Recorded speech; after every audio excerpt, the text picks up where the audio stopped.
Hello dear student, आप सभी का गुरुकुल साइंस क्लासेस में स्वागत है। जैसा कि आज हम जानते हैं पढ़ेंगे क्लास 12th की जो केमिस्ट्री है उसमें आज हम लोगों को अध्ययन करना है क्रिस्टल जालक।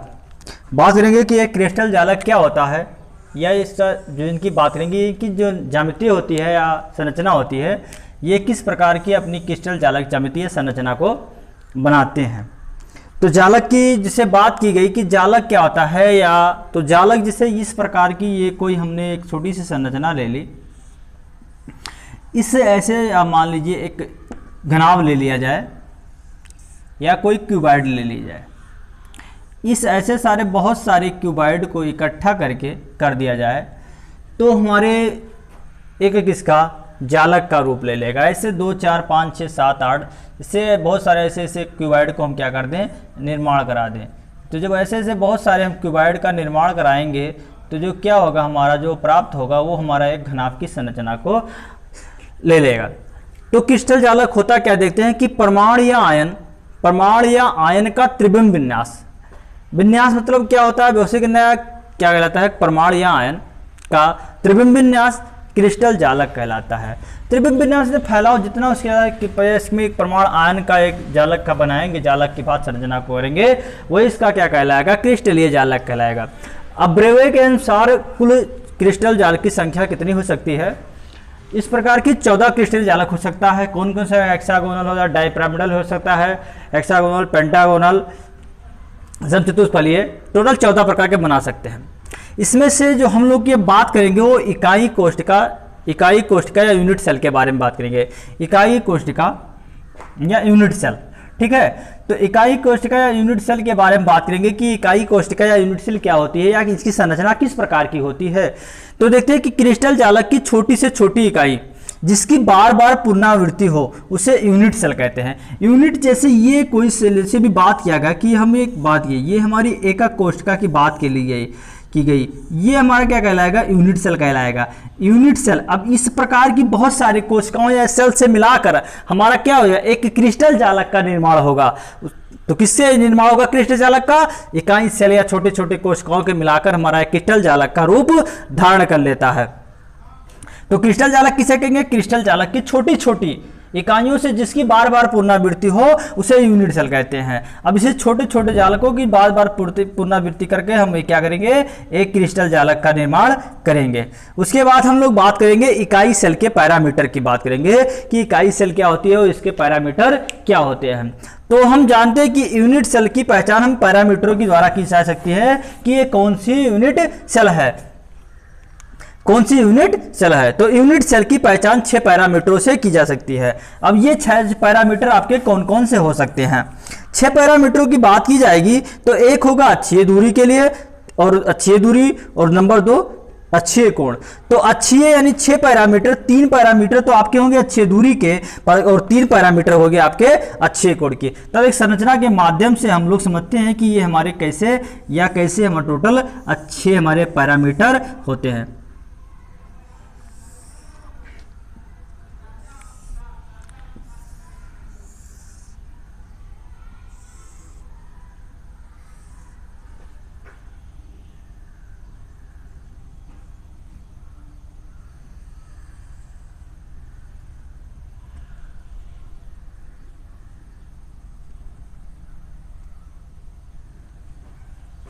ठीक है, अब ये देखो हमारा एक घनाभ क्रिस्टल का रूप बनकर तैयार हो गया।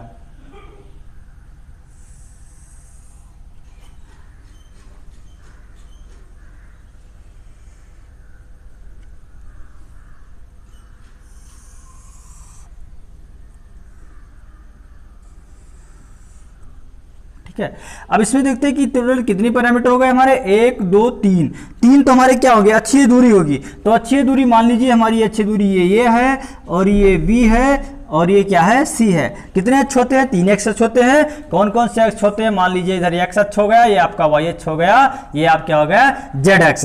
तो x अक्ष पर आपकी कितनी अक्षीय दूरी है, ये है, ये मीटर मान ली जाएगी।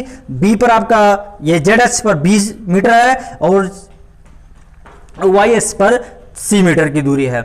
उसके बाद की गई है कि तो टोटल अक्षीय दूरी कितनी क्या होगी हमारी, ये वी और सी, ये हमारी क्या होगी, अक्षीय दूरी कहलाएंगे। उसके बाद की गई जाएगी क्या होगा, अक्षीय कोण। तो अक्षीय दूरी और के बीच जो बना कोण होगा वो हमारा क्या होगा, अक्षीय कोण कहलाएगा। अब अक्षीय कोण जो हमारे होंगे कितने होंगे, टोटल अक्षीय कोण 6 भी हमारे अक्षीय कोण भी होंगे, और उन 6 अक्षीय कोण को अल्फा, बीटा और गामा नाम दिया जाएगा। तो अक्षीय कोण हमारे क्या होंगे, अल्फा, बीटा और गामा, यानी टोटल अल्फा, बीटा, गामा मिलाकर तो 3 हमारे अक्षीय दूरी हो गए और 3 हमारे क्या हो गए, अक्षीय कोण हो गए। इस मिलाकर इकाई सेल में पैरामीटरों की संख्या कितनी होगी, 6 होगी। उसके बाद पुनः हम आगे जो देखते हैं तो इस प्रकार इकाई कोष्टिका और इकाई कोष्टिका के पैरामीटरों के बारे में अध्ययन किया गया। उसके बाद हम जो देखते हैं कि अगला हमको क्या है, बात करना है यूनिट सेल के प्रकार की बात करनी है। हम लोग बात करेंगे यूनिट सेल के प्रकार के बाद में, यूनिट सेल के प्रकार, ठीक है। तो यूनिट सेल के प्रकार के बाद बात करेंगे कि यूनिट सेल के प्रकार कितने प्रकार से हो सकते हैं। तो इसमें से सबसे पहले हम पढ़ेंगे आघ एकक कोष्टिका, आघ एकक कोष्टिका। ये अज्ञ एकक कोष्टिका क्या होता है, इस अज्ञ एकक कोष्टिका के बारे में हम लोग अध्ययन करेंगे। तो हम देखते हैं कि जो अज्ञ एकक कोष्टिका होता है ये हमारा, जिसको हम सरल एकक कोष्टिका भी बोलते हैं या यूनिट में। तो अज्ञ एकक कोष्टिका में टोटल परमाणुओं की संख्या होती है वो 8 होती है।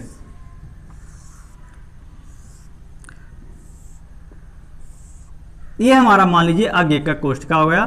तो बात करेंगे कि इसमें अज्ञ एकक कोष्टिका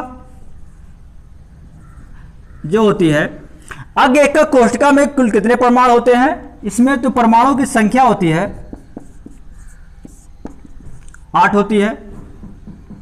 अज्ञ एकक कोशिका में परमाणु की संख्या क्या होती है, तो अज्ञ एकक कोशिका को हम डिफाइन करते हैं कि अज्ञ एकक कोशिका हमारी वह कोशिका होती है जिसमें परमाणु जो होता है केवल एकक इकाई यूनिट सेल के कोनों पर स्थित होते हैं। जो परमाणु होते हैं वो अज्ञ एकक कोशिका के केवल कोनों पर स्थित होते हैं जो परमाणु होंगे। और इस जो जितने हमारे सारे परमाणु हैं या परमाणु की बात की जाएगी, ये सारे परमाणु की जो कोनों पर स्थित परमाणु हैं इनकी सहभागिता 1/8 होती है, अर्थात इनके और 8 लोगों से ये लोग क्या करते हैं, साझा करके बनाते हैं। तो इस मात्रक कोशिका में जो घन होते हैं 8 कोनों पर उपस्थित परमाणु होते हैं।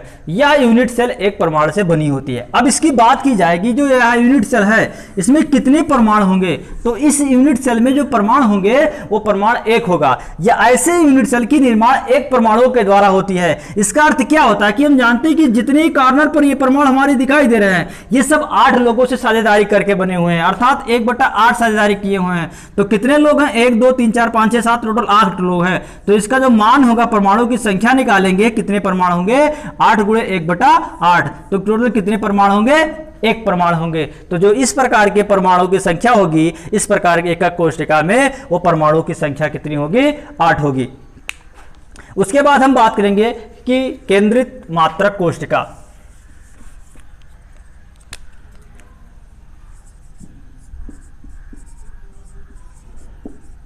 केंद्रित मात्रक कोशिका।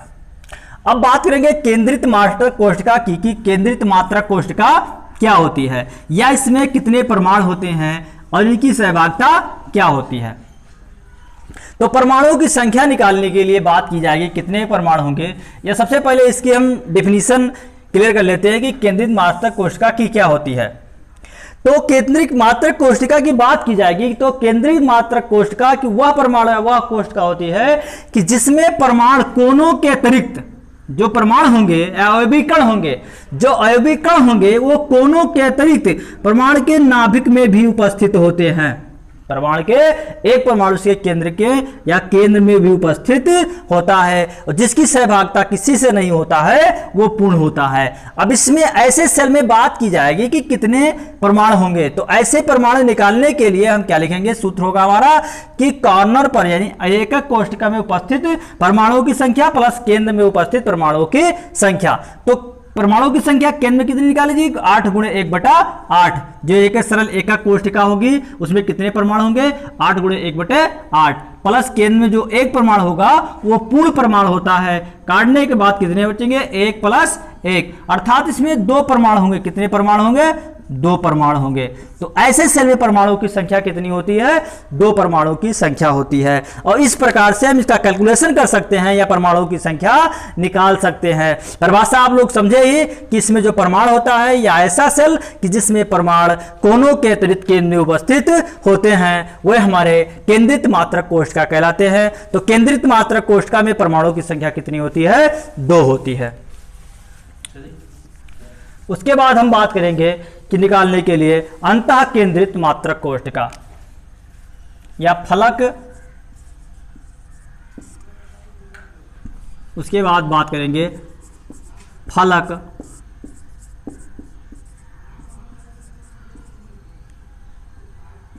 केंद्रित एकक कोष्ठिका। अब फलक केंद्रित एकक कोष्ठिका की बात की जाएगी तो फलक क्या होता है और फलक की बात की जाएगी तो फलक टोटल कितने फलक होते हैं? हम जानते हैं कि एक जो सरल हमारी एकक कोष्ठिका होती है उसमें 8 कोण होते हैं और 6 फलक होते हैं। अब 6 फलक की बात की जाएगी तो अब इसमें हमारे देखते हैं अवयवीकरण। तो क्या कहते हैं, परिभाषा कह सकते हैं कि फलक केंद्रित एकक कोष्ठिका में परमाणु कोनों के अतिरिक्त या परमाणु कह सकते हैं कि जो परमाणु होंगे या अवयवी कण होंगे कोनों के अतिरिक्त फलकों में भी उपस्थित होंगे। जो ऐसे फलक होंगे जो फलकों में उपस्थित होंगे वह संरचना हमारी क्या कहलाएगी? वह कोष्ठिका हमारी फलक केंद्रित एकक कोष्ठिका कहलाएगी। अब फलक की बात की जाए तो यहाँ पर ये टोटल एक मान लीजिए फलक इधर हो गया और एक फलक मान लीजिए आपका इधर हो गया और इसे टोटल हम कितने फलक की बात की गई है? 6 फलक की बात की गई है। और एक फलक मान लीजिए आपका इधर हो गया, ये टोटल 4 फलक हो गए और एक फलक आपका इधर हो गया और एक फलक आपका इधर हो गया। तो इस प्रकार टोटल 6 परमाणु आपके किसर है? 1 2 3 4 5 6 7 और 8। तो 8 अवयवी कण आपके किस पे उपस्थित है? कोनों पर उपस्थित हैं। और 6 अवयवी कण आपके कहाँ उपस्थित हैं?